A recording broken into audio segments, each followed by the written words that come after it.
Hello viewers, நான் Jose. South ஆஃப்ரிக்காவில் ஒரு railway ஸ்டேஷனில் பபூன் குரங்கு ஒன்று ஒர்க் பண்ணியிருக்குன்னு சொன்னால் உங்களால் நம்ப முடியுதா? ஆமாங்க, ஜாக்னு அழைக்கப்பட்ட ஒரு பபூன் குரங்கு சவுத் ஆஃப்ரிக்காவில் ஒரு ரயில்வே ஸ்டேஷனில் சிக்னல் மேனாக ஜேம்ஸ் வைட் என்பவருக்கு அசிஸ்டண்ட்டாக வேலை செஞ்சுருக்கு. நிஜமாங்க, ஜேம்ஸ் வைட் நிறைய சாகசம்லாம் செய்வாராம். ஓடுற ட்ரெயினில் இருந்து குதிக்கிறது, ஒரு ட்ரெயினில் இருந்து ஆப்போசிட்டில் வர ட்ரெயினில் ஜம்ப் பண்ணுறது, இதை மாதிரிலாம் செய்வாராம். அப்படி செய்கிறப்போ தன்னோட 2 கால்களையும் முட்டி கீழே இழந்திருக்காரு. விபத்துக்கு பிறகு செயற்கை கால்களோட உதவியோட மீண்டும் பாதுகாவலர் வேலையை எனக்கு கொடுங்கன்னு சொல்லி அந்த கேட் டவுன் ரயில்வே நிர்வாகத்திடம் கேட்டிருக்காரு. ஜேம்ஸ் விபத்தில் சிக்கிய இடைப்பட்ட காலத்தில் வேறு யாரையும் நிர்வாகம் வேலைக்கு வைக்கல. ஜேம்ஸ் இருந்த வீட்டுக்கும் ரயில்வே ஸ்டேஷனுக்கும் ஒரு 500 மீட்டர் இடைவெளி மட்டும்தான் இருந்தது. வீட்டுக்கு சென்று வர அவர் வீல் சேர் ஒன்றை யூஸ் பண்ணியிருக்காரு ஜேம்ஸ்.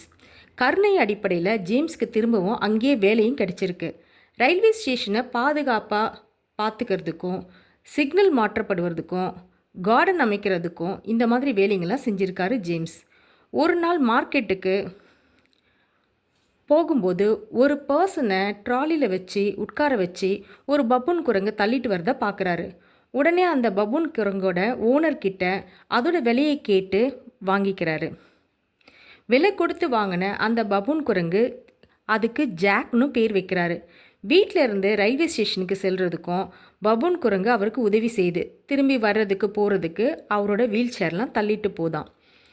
அப்படி செய்யும்போது ஜாக் இவரோட செய்கிற வேலை, ஜேம்ஸ் செய்கிற வேலையெல்லாம் ஜாக் நல்லா உற்று கவனிக்குதான். கவனிக்கிறது மட்டும் இல்லைங்க, கொஞ்ச நாளில் அந்த வேலையெல்லாம் அது ஈஸியாக கற்றுக்குது. அப்படி செய்கிறதுக்கு ஜேம்ஸ் அதுக்கு கொஞ்சம் ட்ரைனிங்கும் கொடுத்துருக்காரு. அதாவது ட்ராக் மாற்றுறது, சிக்னல் வழங்குறது, இந்த வேலையெல்லாம் ஜேம்ஸ் சொல்கிற ஆர்டரோட பேரில் ஜாக் செஞ்சுட்டு வந்திருக்கு. எந்த வேலைனாலும் ஜேம்ஸ் ஆர்டர் கொடுத்தா மட்டும்தான் இந்த ஜாக் செஞ்சுருக்கு.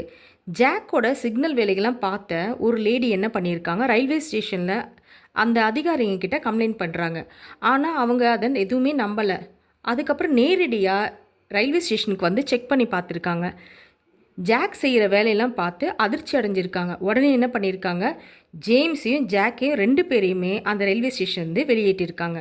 ஆனால் ஜேம்ஸ் ஜாக் எனக்கு உதவியாக தான் இருந்தது, இது வரைக்கும் அது எந்த அசம்பாவிதமும் நடக்கிற மாதிரி எந்த ஒரு வேலையும் அது செஞ்சது கிடையாது, நீங்கள் வேணால் செக் பண்ணி பாருங்கள் அப்படின்ற மாதிரி சொல்லியிருக்காரு.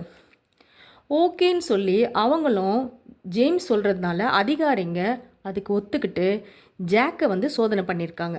ஜாக் அதில் வெற்றியும் பெற்றிருக்கு. உடனே ஜேம்ஸ்க்கு வேலையும் திரும்ப கிடச்சிருக்கு. அது மட்டும் இல்லைங்க, ஜாக்குக்கும் சிக்னல் மேன்ற போஸ்டிங்கும் கிடச்சிருக்கு. போஸ்டிங் மட்டும் கிடையாதுங்க, அதுக்கு சம்பளமும் கொடுத்துருக்காங்க. எவ்வளோ சேலரி தெரியுமா? ஒரு நாளைக்கு 20 சென்ட்டும் ஒரு வாரத்துக்கு ½ பாட்டில் பீரும் கொடுத்துருக்காங்க. இந்த 9 வருட பணியில் ஜாக் ஒரு டைம் கூட வேலையை தப்பாகவே செஞ்சது கிடையாதான்.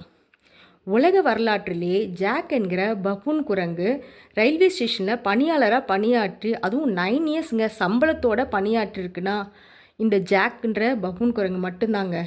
1890 இந்த ஜாக்கு டிபி இறந்ததாக சொல்லப்படுறாங்க. நெக்ஸ்ட் வீடியோவில் பார்க்கலாம். பாய்.